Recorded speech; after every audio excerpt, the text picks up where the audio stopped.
Assalamu alaikum dear students. In the previous part of this lecture, we studied about mainframe operating systems and its variants, time sharing and multi-programming operating system, right? Video we are going to explain desktop operating system, multiprocessor systems, distributed system, cluster system, real-time system, handheld system, and somehow embedded system, right? So first look at the desktop operating system. So the previous operating system that we had studied, and which the primary focus of the user was the hardware utilization, right, and throughput. But in PC operating system, the aim of the computer scientists changed into user convenience and interaction. Operating system for PC adopted numerous features of mainframe operating system, but the invention of micro silicon chip and large-scale integration rendered some of the design features of mainframe useless. So some of the features adopted by desktop operating system were already those which were used in mainframe operating system, but some of the new features were also included, and it's because that cheaper silicon chip was built and large scale integration was realized. With the invention of cheaper microcomputers, CPU utilization was no more a primary concern. They were scale, usability, and responsiveness that PC strived for. Right? So the aim of the PC was not CPU utilization, because now CPU was cheaper and everybody was able to purchase that. So for it was its name was PC. It means that everybody was able, every individual can buy it, and their utilization was not a primary concern. But now it was the usability of the system, responsiveness, and its size. Right? And now let's move towards the multiprocessor system. So they are also called parallel systems or tightly coupled system. And multiprocessor system, there could be more than one processors, right? There are more than one processors closely integrated. And these systems, multiple CPUs are packed together in a single core. They are in close communication and share buses, clock, some of the memory and peripherals, right? So let's know about some buses. The word buses, here you can see buses. So let us know about buses. The data control and power information among the devices go through tiny channels within motherboard or called buses. You may have seen tiny lines on the motherboard that carries information, some control information and power to the different components of the computer. So they are called computer buses. Mainly there are two types of serial buses and parallel buses.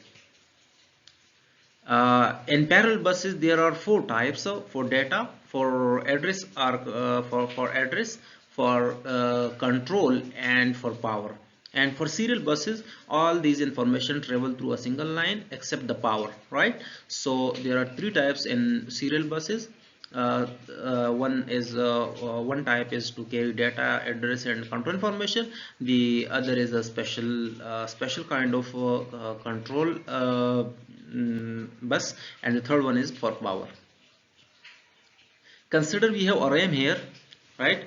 So we have a RAM, and these are various contents on the RAM at different locations. Every slot has a specific address, but we haven't mentioned at here. uh, just in this location you can see that 5 is the content and 01 is the address of this location. And this is CPU with us, and there are various lines connecting every slot of the RAM. So in these lines you can see three types of lines. The first set of lines is called address bus. Then we have another line, that is control line or control bus, and the third kind of lines is the data buses, right? So first CPU will have to generate the address of the location from where information is to be read or as to be written. So for example, we want to read the content of this location 01. For example, we want to read the content of 01 location. So first CPU will generate the address 01. Alright, and this location will specify this address will specify the location where an operation is to be carried out, right? The second line, which is control bus, whose responsibility is to tell the MMU what to do at that location, right? So we can do two kind of operation in memory, either to read it or write it. So for example, R shows to read. So this R is generated by CPU, and the first two lines told the MMU where to perform operation, and the second line tells MMU what to do at that location. So R means to read information, and the third set of lines, this set of line, it means that this is basically the information carrier. So 5 5 will be first converted into binary 101, and this 101 will be put on the data bus. So this data will travel through in this way, and eventually 5 will appear in CPU. So the first set of lines tells MMU where to do something. The second line tells MMU what to do with that, and the third line is basically the carrier, which signify which either uh, bring data from here to here or from memory to CPU. So this is actually the data carrier. Now let us further discuss multiprocessor systems. So as we already said here, that it shares some buses, memory and peripherals, right? uh, this setup has three main advantages. Multiprocessor, as we said, that multiple processors are combined together, so it have three main advantages: increased throughput, economy of scale, and increased reliability. So first look at increased throughput, how it increases the system. If one processor takes 5 seconds to run a job, then two processors must run it in lesser time than 5 seconds. All right. Similarly, 5 processor will run in further smaller time. It is noteworthy that if one processor runs a job in 2 seconds, then two processor need not run it in 1 second, but slightly greater than 1 second. So this extra overhead is for the coordination of the processor as well as contention of some shared resources. Thus, installing n processor doesn't mean that performance is increased by a factor of n, but slightly smaller than n, because uh, uh, these processor will coordinate with each other and some time will be wasted there. Okay, now let's move back. Increase throughput, now it is economy of scale. Okay, so economy of scale, by using multiple processor on a single core, money is saved. Why? Because all of them share common peripherals, desk, power supply, etc. Instead of more than one computer have been used, then everyone will have its own set of peripherals, disk and power supply. You can see in these two images. In the first image, we have four processors. Okay, if we have four processors over here, and these processors share these various peripherals.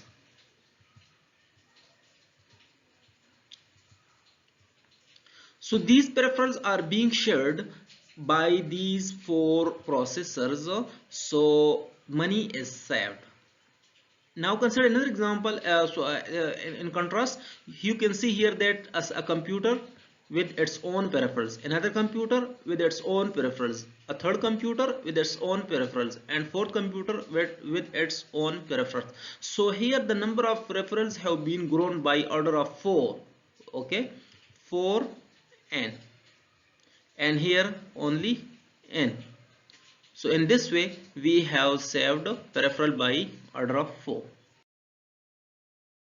The third one, that is the increased reliability. Reliability means reliance. So reliability means that now the system is much reliable. You can rely on the system. If one of the processor goes down, then still the system will work properly, although a little bit slowly. Now the system has become robust, right? And what does robust mean? With the failure of one part, the whole system doesn't go down. Such a system is called also called fault tolerant. Okay, so robust is a system in which with the failure of a single component, the whole system doesn't go down. It is also called fault tolerant. All right, and if one system and one processor, for example, fails, then its responsibility will be distributed among the other surviving processors, and this is called graceful degradation, right? So with the graceful degradation, you can combine a system with fault tolerant and a robust system. All right. uh, the ways the processor perform jobs are three. So how they coordinate with each other, right?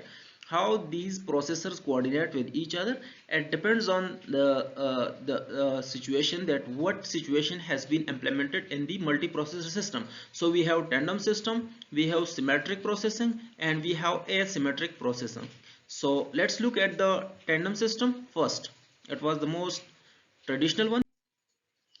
And tandem system, there are two processors. It means that CPUs are in pair. One processor runs the job while the other one just keep track the other processor. It just look at the other processor and it keeps the image of the process being run by the other one. Okay. Once the main processor fails, for example, the main processor fails, then the tandem starts execution from the point where the main was failed. It is costly because all the execution is being performed by only one processor. So no throughput has been improved. However, it is much reliable. These processors are in pair, right? Because every two processor will one processor will run the job and the other processor will keep the backup copy for the first processor. And in case of failure, it will start execution from where the previous had been failed. So however, this technique was no longer exists. And another thing is a symmetric multiprocessing. So let us see at the symmetric multiprocessing. And symmetric multiprocessing, each processor runs an identical copy of operating system and these copies communicate with each other. Alright, so each processor picks up a separate process to run, or a single process is distributed among the processors and run its threads. There is peer-to-peer relationship among the processor. Once a processor goes down, the other processor distributes its load among themselves. And that is the graceful degradation. Right? So there is no master-slave relation. All the processors are equal, and they manage each other, they monitor each other, and in the case of the failure of one, his responsibility will be divided among the all others. Example include Encore's version of Unix for Multimax computers, Windows NT, Solaris, OS2, and Linux. So these operating systems use symmetric multiprocessing. Back and look at the asymmetric processing. In asymmetric processing, one of the processor is selected as master, whose duty is to distribute the processes among the other processors, collect their intermediate results and combine itself or by other processor, and also check the status of each processor such as its failure and load. So there is master-slave relation among the processors. So one processor is a master which manages all the other processors. Its responsibility is to monitor the all processors and to distribute the load among them, and to collect the intermediate results and either to combine by itself or to combine by the other processor. So there exists a master-slave relationship in asymmetric multiprocessing. All right. Now let's move back and start distributed system, right? It is also called network system or loosely coupled system. So the parallel system, the multiprocessor system are also called tightly coupled system, and they are called loosely coupled system. Various computer systems are interconnected through media that may be guided or unguided. Each computer has its own memory and clock, etc. So in distributed system, it's basically a network system in which different systems are interconnected via cable or in some microwaves. Okay, it may be LAN, PAN, MAN, or WAN, whatever it is, but different computers with its own peripherals and possibly one or two peripherals shared like printer, etc. And they work in coordination, so they will be called distributed systems. It may be client server or peer-to-peer. And client server architecture, one computer is the master which governs and manages all the other computers and collects their results and distributes the load on different computers. And peer to peer, all the computers are equal in rank and they manage each other. Now let's see the cluster system. So in cluster system, basically we cluster together some computers. Two or more computers privately connected and perform a computational task collectively is called cluster. So this is somehow tightly coupled but close together and work in coordination. Right? Various clusters can be interconnected and different clusters can be interconnected. In symmetric cluster, all computers of the cluster manage each other, coordinate and monitor each other. So here is a symmetric clustering. In symmetric clustering, all computers manage each other. They distribute their load and they manage each other, and in case of failure of one computer, other computers take them up and distribute its load among themselves. So it is symmetric clustering. In contrast, in asymmetric clustering, one computer is responsible to distribute tasks among the other computers and monitor them and provides for backup. Okay. Let us look at the real-time operating systems. So those systems which have a rigid time constraint to perform a task. Its priority is neither economy nor throughput and not user convenience, only critical time for completion of a job. So the primary focus of real-time system is to carry out some task, some computational task within specified limit of time, and that task must be done in that time. It is irrespective of cost, irrespective of user convenience, and irrespective of throughput, but the task must be done in a specified stiff limit of time. Mostly use controls in control system, right? So they are mostly used in control systems.